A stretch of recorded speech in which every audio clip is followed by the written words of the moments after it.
esta sexta-feira damos a última palavra a uma mulher, uma economista, escritora, que quando lhe perguntam qual é a profissão que tem, diz que há uma palavra que define a sua carreira: existir. Helena Sacadura Cabral dá agora a vida, através da escrita, a 9 magníficos.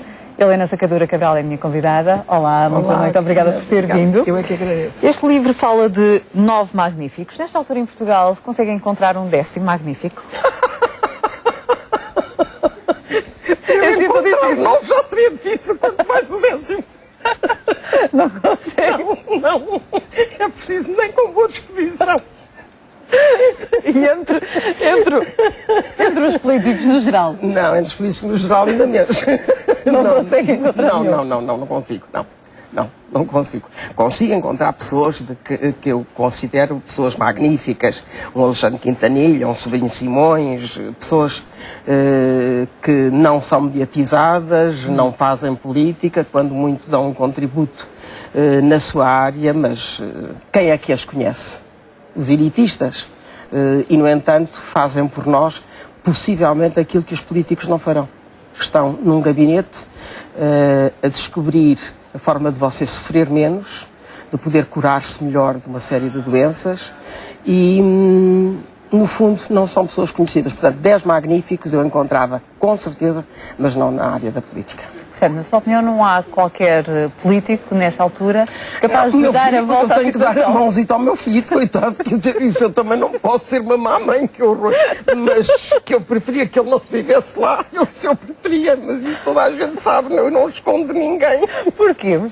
Não estivesse lá no governo ou não estivesse lá na política? Não estivesse nem no governo nem na política. Porquê? Eu ficaria muito satisfeita que ele fizesse outra coisa. Olha, vou-lhe responder muito sinceramente, porque o poder implica autoridade. A autoridade não é nunca agradável, nem para quem a exerce, nem para quem lhe sofre as consequências.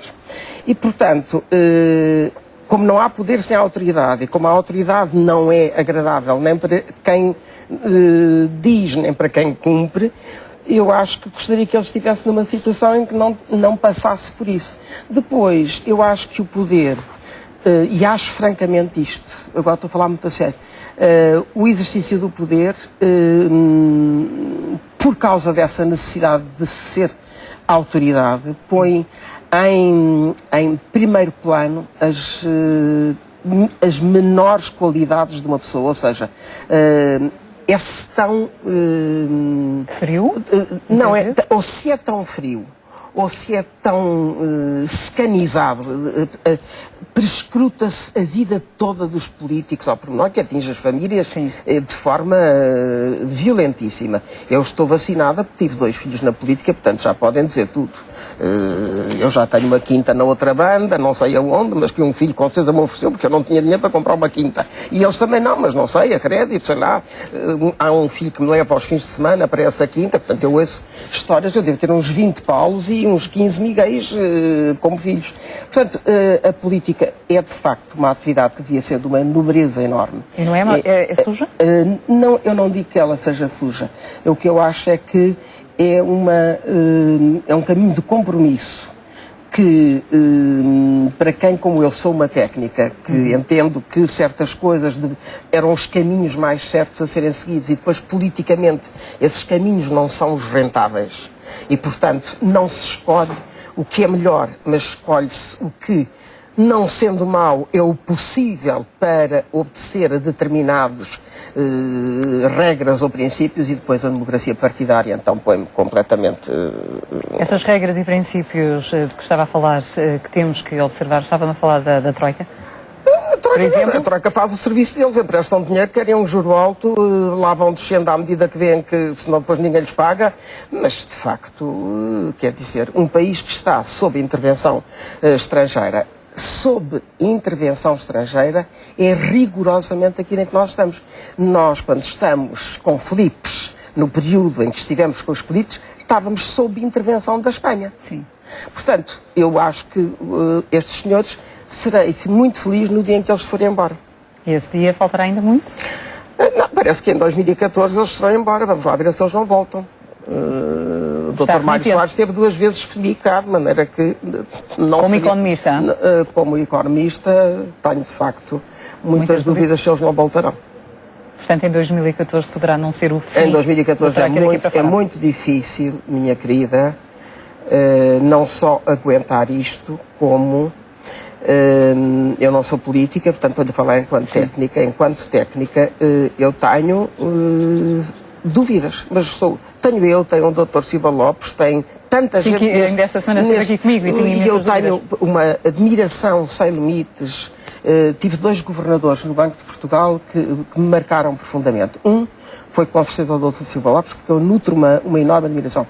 E este atual governador, de quem eu gosto imenso, e tenho imensa pena de não ter trabalhado com ele, porque me encheria de orgulho ter trabalhado com o Dr. Carlos Costa. A Helena Sacadura Cabral foi exatamente a primeira mulher a entrar nos quadros do Banco de Portugal. Nos quadros técnicos do Banco de Portugal. Era muito diferente o papel do regulador na altura muito do que é agora? Repare que... Era mais atento?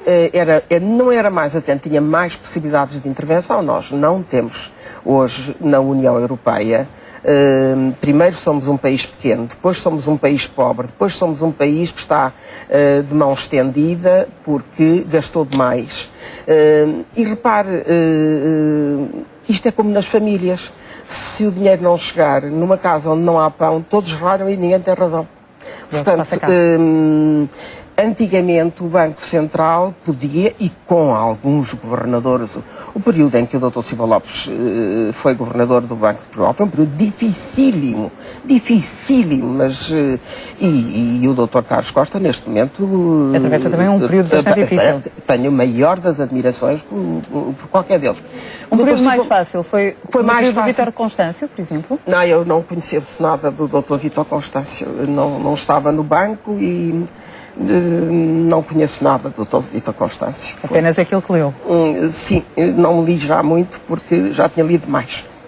E não gostou do que leu, pela sua cara? Do que li não gostei nada, mas isso é um gosto pessoal.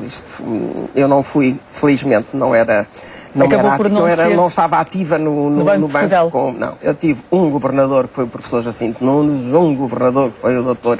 Silva Lopes e tenho hoje um governador que, não tendo sido meu governador, é uma pessoa por quem eu tenho uma estima. E na altura havia uma verdadeira supervisão bancária?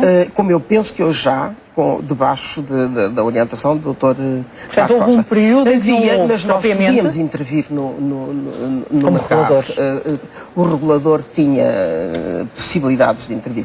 Parece que em determinadas alturas perdeu-se essa possibilidade? Perdeu-se. E isso teve... Os compromissos políticos são complicados. Um governador a gente nem devia conhecer qual é a filiação partidária de um governador. Veja lá, só você conhece, só você sabe que o Dr. Silva Lopes é um homem que tem simpatia por medidas de esquerda, mas não foi com essas medidas que ele orientou a sua vida profissional. Ele orientou a sua vida profissional amando o país, considerando o que é que era mais importante para o país. Portanto, quando se mete a política no meio da atividade profissional, numa atividade profissional que se quer completamente isenta, eu preferia ter um governador de que não conhecia, havia transparência, às vezes é demasiado, de que não conheço, não sei, não tem, não se sabe a filiação política. Posso dizer que é um homem com simpatia de esquerda, também há medidas de esquerda com que simpatizo muito e outras de direita com que não simpatizo nada. Até porque tinha 2 filhos. Tenho, e umas vezes estava de acordo com outras, vezes estava de acordo com outras. O Miguel era do Bloco de Esquerda, não é? Não. De esquerda. E antes disso foi do Partido Comunista e há coisas que eu acho que quer o Bloco, quer o Partido Comunista, podem ter razão e têm todo o direito de... aqui não há partidos com mais direitos do que os outros, e o facto de ser um partido pequeno, também estou a defender o Paulo, mas o facto de ser um Bloco de Esquerda ou um PC que tenha menos expressão, digamos, votante do que outros partidos maiores... Podem fazer a diferença. O partido do seu filho, esse é que eu acho que acabou por entrar no governo, não é? Pois, acabou, exatamente. E não gostou muito? Não, eu não gosto que eles estejam, não gostava que eles estivessem na política e não gosto que o meu filho esteja na política. É sabido, coitadinho, me desculpe o meu filho, mas de facto toda a gente sabe que eu não gosto. Eu preferia que de facto a política fosse uma democracia direta, para eu poder dizer ao senhor não sei quantos: o senhor prometeu isto, não cumpriu, vamos lá a prestar continhas. Este era o timing, já era o tempo já para isto? Já temos experiência suficiente para poder fazer isso. Porque você repare, tem-se as listas para as autárquicas, você não sabe quem são os número 2, nem o número 3, a não ser que seja uma pessoa cultíssima. A priori sabemos quem é o primeiro. Sabe só quem é o primeiro. E não, é nas europeias a mesma coisa. Corre uma coisa mal, você não pode pedir ao senhor não sei quantos, porque quem lá está representado é o partido, não é o senhor não sei quantos, o senhor representante está a representar o partido. Portanto, de facto, eu adoro o meu país. Isto não tem nada a ver e tenho um respeito pelos portugueses imenso. Aliás, vejam o que aconteceu no Algarve. Vejam o que foi o exemplo de solidariedade há tão pouco tempo. E com as dificuldades que o país está a atravessar. Como é que que a gente merecia medalhas? Não são estes condecorados do 10 de junho, são aqueles que estão ali com a enxada na mão, a limparem a terra, a reconstruírem os telhados. Serão mãos à obra. Mãos à obra, de facto. E é um exemplo também para os políticos? Se eles souberem entender, eu tenho noção que eles de vez em quando têm umas dificuldades grandes em ler. Precisam de óculos, qualquer coisa que aumente. Ouvir. Há quem diga que este governo é muito autista. Eu não quero ofender os autistas. O seu filho está lá. Pois, por isso é que eu não quero ofender os autistas. Mas meu filho ouve bem. O que ele estará a sofrer, eu não sei. Mas não creio que... Já conheci o meu filho muito feliz. Mais do que agora? Com certeza. Com certeza. E eu também já fui muito mais feliz. Como possa calcular. Dá-lhe conselhos, só Paulo Portas? Não, porque... Mas ele não lhe os pede? É melhor ele não pedir, porque ele sabe o que é que eu penso. De maneira que... E eu hoje não me furto nem a dizer o que penso. Antigamente tinha muita cautela, porque se defendia o Miguel, ninguém dizia que eu estava a defender o Miguel, diziam que eu estava a atacar o Paulo. Se eu defendia o Paulo, ninguém dizia que eu estava a defender o Paulo, diziam que eu estava a atacar o Miguel. Agora, infelizmente para mim, eu não tenho esse problema. Portanto, porque é que eu não hei de dizer o que penso? Não devo nada a ninguém, vivo do meu trabalho, nunca tive lugares que me fossem dados por tributo político, tenho um enorme orgulho nisso, não devo nada, rigorosamente nada, nem aos favores dos outros, nem a ninguém. Entrei em todos os meus lugares por capacidade própria e ainda hoje com a idade que tenho. Provecta, continuo a viver do meu trabalho. E por isso mesmo, prefere também não dar conselhos ao seu filho? Eu prefiro não dar conselhos ao meu filho e para o ano vou trabalhar menos. Vai trabalhar menos? Não, vou trabalhar a mesma coisa. Mas ganhar menos? Não. Então? Não vou receber nada para o ano. Não? Não, vamos ver quando é que receberei. Eu não sou obrigada a que me paguem. Sim. Eu não vou fazer trabalho gratuito para as editoras como cálcula, mas pode-me convir receber em 2014 ou 2015, sei lá. Não sei se é possível. Mas a nível de pensões vai receber menos. Isso sim. Vai sofrer um corte. Vou receber, eu vou cheirar a pensão, porque eu pertenço a um grupo do Banco de Portugal que não tem pensões altas. É um grupo que não foi reclassificado. Não sei se o Dr. Vítor Contas se esqueceu. O que é certo é que nós não fomos reclassificados. Chegámos à volta de 100, hoje somos cerca de 90. Portanto, eu tenho hoje uma pensão do Banco de Portugal, que seguramente não é uma pensão pequenina, mas tenho de 18 anos de Estado, 256 euros. 256 euros que entrego todos os meses ao Banco de Portugal. Portanto, eu sou daquelas que pode falar. Eu tenho uma pensão do Estado que entrega ao banco e me paga a pensão. E sofre cortes? E vai sofrer cortes para o... Cortes não, já vou sofrer um esquartejamento, que é uma coisa que cortes eu acho uma simpatia da sua parte. Deve ser um esquartejamento. Não, quem fala em cortes é o Governo.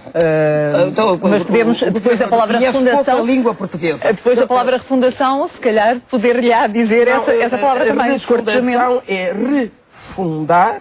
Fundar também pode ser afundar. E reafundar também pode acontecer. Portanto, é tipo, doutor Vítor Gaspar, mas eu digo isto com um ar sorridente, porque é que uma pessoa pode fazer? Ouça. Há quem peça eleições antecipadas. Isto agora seria bonito. Já pensou o que é que isso era em termos de mercados externos? Umas eleiçõezinhas antecipadas. Aliás, ontem foi escrita uma carta que foi enviada.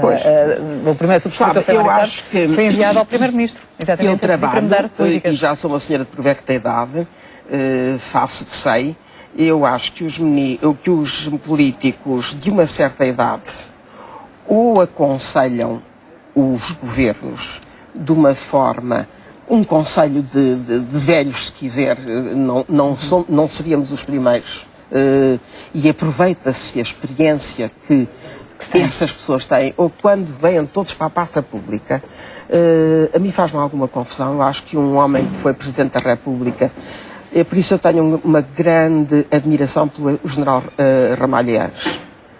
Foi exemplar e sempre que fala com uma enorme contenção, diz o que entende, como eu estou neste momento aqui a dizer, mas tem a noção de que foi Presidente da República. Essa é uma das últimas declarações dele, diz respeito a esta notícia que infelizmente soubemos há relativamente pouco tempo, que há crianças a passar fome nas escolas, que chegam às escolas sem comer nada.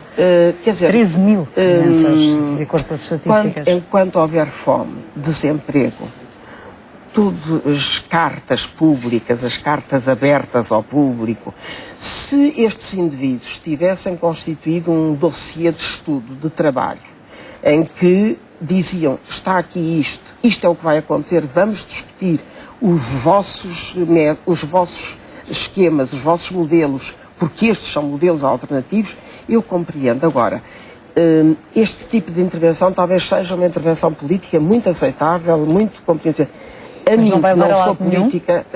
que não sou política, acho que é uma forma, pronto, é um direito, como se tem direito à greve e os portos param e a economia sofre com isso, quer dizer, são direitos que são consagrados na Constituição, mas eu acho que há certas pessoas, sobretudo se exerceram certos lugares, se lhes pede que não vão para determinados empregos, aonde aquilo que sabem do lugar de onde procedem lhes pode ser útil, prejudicando até, digamos, o setor público, acho que aos antigos presidentes se devia perguntar a mesma coisa. Eu, por exemplo, gostava de ver um jornalista perguntar ao Dr. Jorge Sampaio o que é que ele, neste caso, neste momento, faria em relação ao orçamento?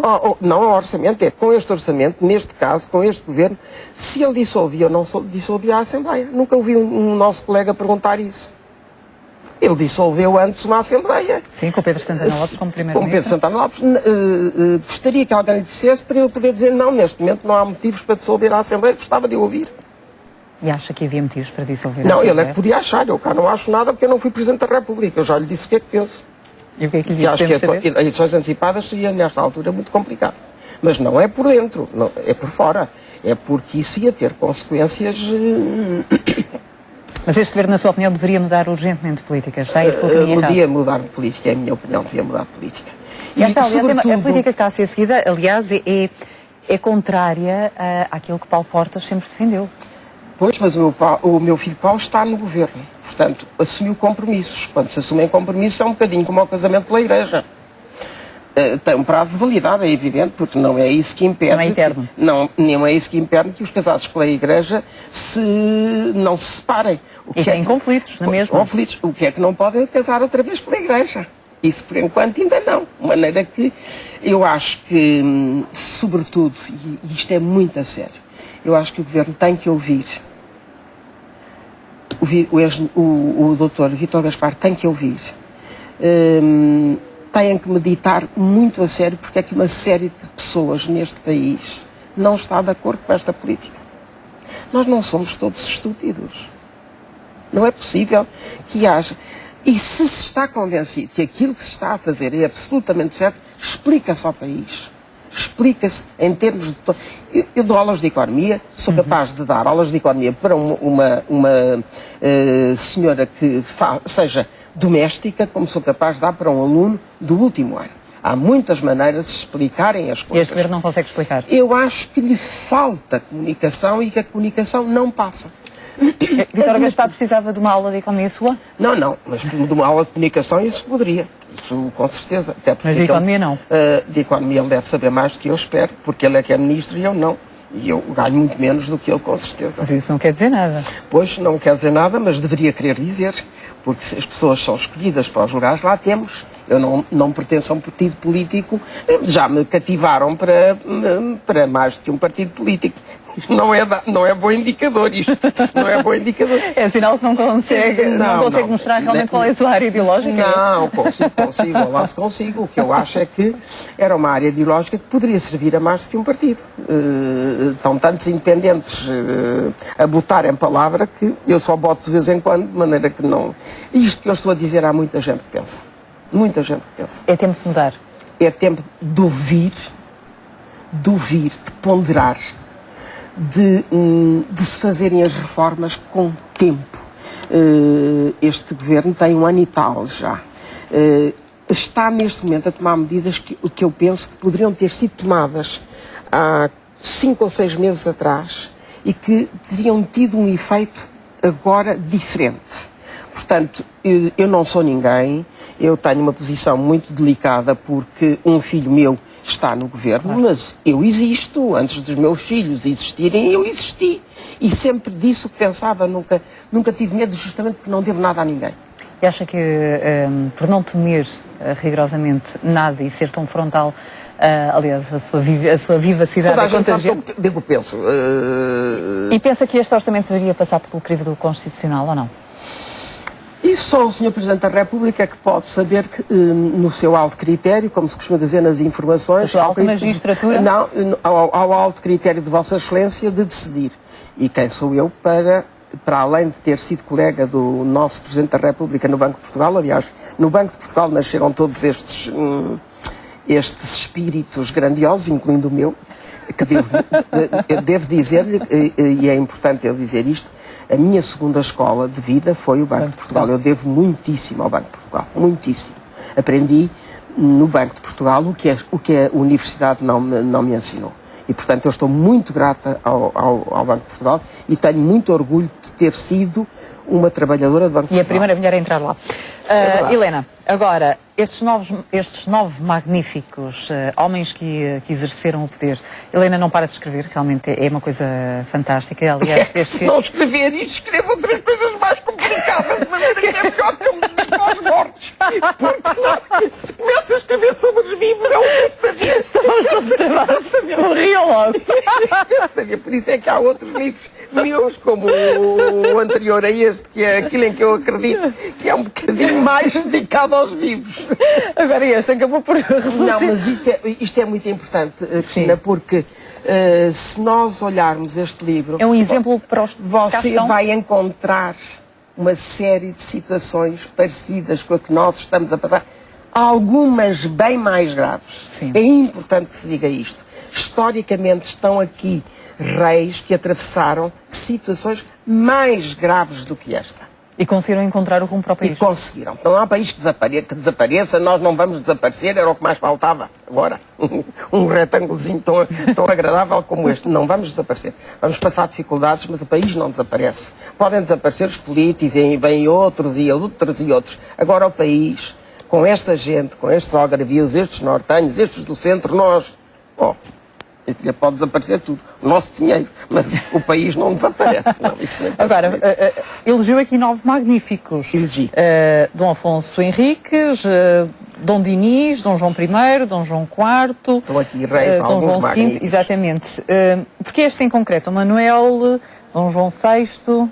Meu rei, que eu já disse, eu estou apaixonada por um morto, portanto não há problema. Nesta minha idade, paixões por mortos não são graves.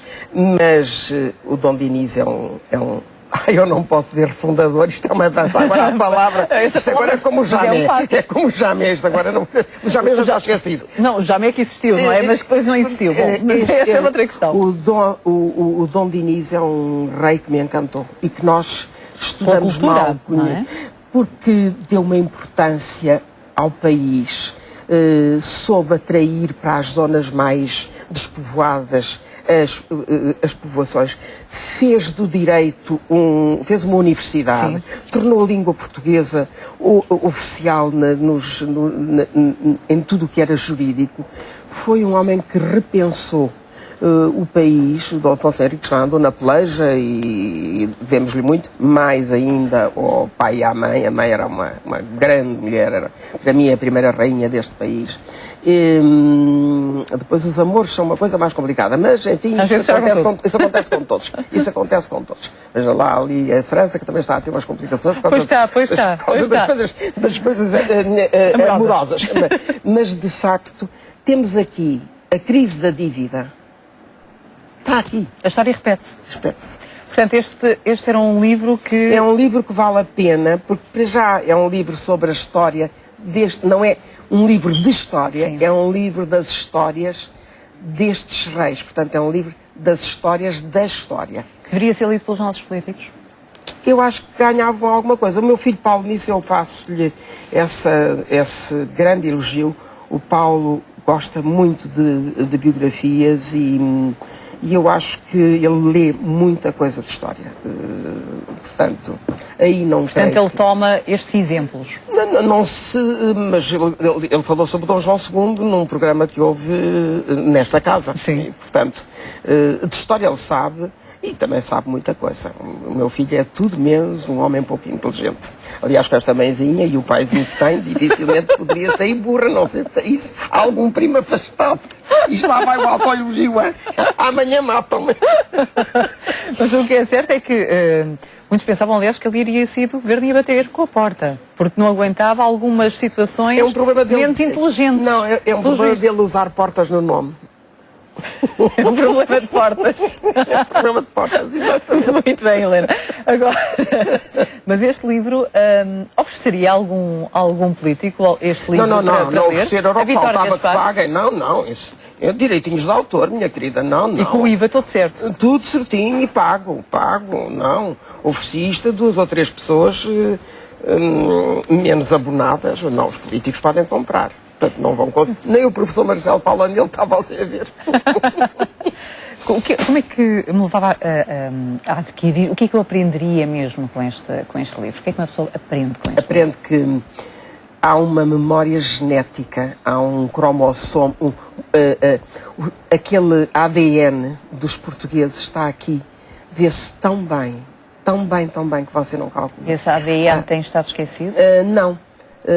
O que é um ADN que umas vezes dá um país grandioso como aquele que se estendeu pelos mares, e depois há um país que fica como ficou quando a Carlota Joaquim e o marido foram para o Brasil e, no entanto, levaram tudo e perderam tudo, Porto Bicéfala, e não é? Depois veio o ouro do Brasil e vieram tantas coisas que fizeram, tornaram possível recuperar o país. Portanto, Portugal não acaba. Isso, eu morria se Portugal acabasse. Eu, como não tenho muita confiança na Europa, eu não sou nada europeia, eu sou portuguesa, gosto do pastelinho de bacalhau, gosto de cozida. Não acredita nesta Europa e no papel da Europa? Nesta Europa eu acredito, na Europa Unida que não acredito. Isso é Nem na União Monetária? Pois, essa é que me preocupa. É as pessoas terem a mesma moeda e não terem nem o mesmo desenvolvimento, nem a mesma fiscalidade, nem nada. Portanto, se você me disser uma Europa federada, eu não tenho simpatia pela ideia, mas que outro remédio, eles não vão perguntar a mim, mas acho que é a única forma de conseguirmos que num mesmo espaço coexistam países pequenos e sem força com países grandes. E atenção, porque a Françazinha está longe de estar bem. Sim. E melhor caminho tem feito a Itália.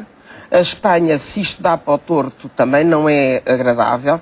Portanto, Dona Ângela, depois das eleições lá na Alemanha, tem que pensar isto tem que muito bem. repensar até a Europa. Porque os bancos alemães estão bastante expostos à dívida grega, até porque com superávites como a Alemanha tem que vender as coisas para algum sítio e tem compradores na Europa, não vai vender só para a África, ou para o Brasil, ou para o Oriente. Portanto, tudo isto é muito complicado e eu acho que terá que se caminhar no sentido de uma pré-federação, senão não é possível. Ou então o euro desaparece, e se o euro desaparecer há consequências muito graves. Não acho mortais, devo já dizer-lhe que não acho uma situação mortal, mas... Passaremos ainda mais dificuldades. pelo menos um período grande, era muito complicado, Muito Helena, complicado. a escrita para si significa na prática o quê nesta catarse. A catarse. Quem escreve faz sempre na escrita uma catarse. E é um modo também de defesa face ao que sofreu. E é um modo de expressar o que você pensa, de facto. Repara, aos que são imbuídos do poder e aos que têm o poder da palavra. Eu nunca me defini como uma escritora, toda a gente sabe quando muito eu sou autora, mas sou escrevinhadora. Escrevi sobre economia, escrevo sobre a sociedade, e de vez em quando poeteiros também. Portanto, e tem já um projeto em Forja? Tenho. Que é? Isso é segredo, mas lá para o verão tenho uma coisa. E estou com vontade de fazer, ainda não sei, não escolhi, não vou pensar muito a sério, gostava muito agora de escrever uma biografia só. Escolher um homem. A mulher pôr-se na pele de um homem é mais interessante, é mais estimulante, porque nas mulheres nós temos um lado de identidade que nos faz perceber as coisas que estão mais próximas de nós. E somos intuitivas? Este livro foi mais difícil para mim, porque eu tive que me pôr na pele. Exatamente. Não há um background de genético comum, portanto, gostava muito de fazer uma biografia de um homem, não obrigatoriamente um político, como lhe digo, não lhes acho a vida assim tão interessante.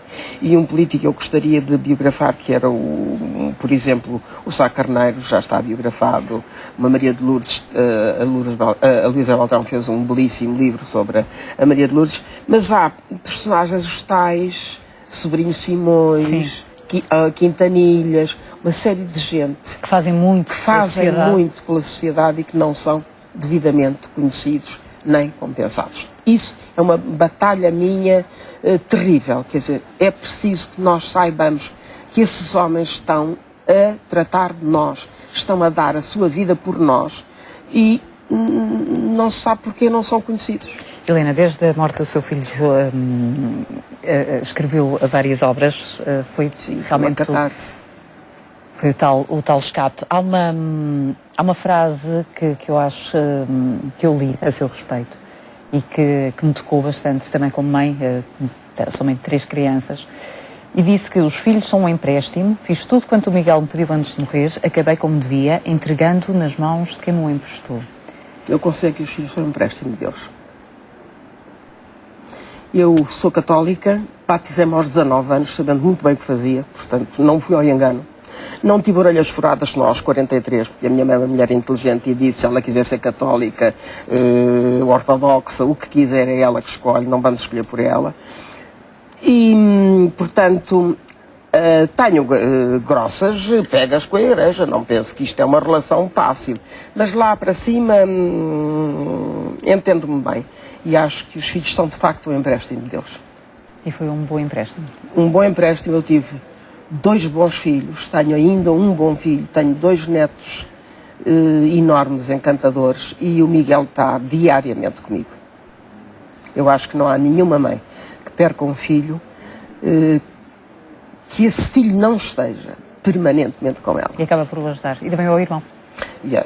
Eu devo dizer-lhe uma coisa, eu tenho pelo meu filho Paulo uma imensa admiração, porque ele foi o melhor irmão que alguém podia desejar em relação ao Miguel.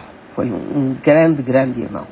Que trabalhou Paulo, na altura em que tudo aquilo aconteceu. Devo dizer-lhe uma coisa, com o Miguel, uma boa parte do Paulo morreu. Por mais estranho que isto possa parecer. O meu filho Paulo não gostou menos do irmão do que eu gostei. Helena, vejo-me comovida. E vamos ter que ficar por aqui. Sim, senão quando a limita não era bom. Não era bom. Eu acho que é uma magnífica. Não está nas outras 9 magníficas que fez no outro livro. Mas é uma magnífica. Não, foi uma magnífica entrevistada que eu gostei muito de ter aqui. Muito obrigada, minha querida. Muito obrigada. Foi um prazer mesmo. Eu posso dizer que quando se tem uma boa entrevista é sempre do entrevistador. Não é, não. É do entrevistado. E esse foi o caso. Eu já entrevistei. Eu já sei o que estou a dizer. Este foi o caso. Muito obrigada. Muito obrigada, Helena. Tudo a correr bem consigo. Muito obrigada.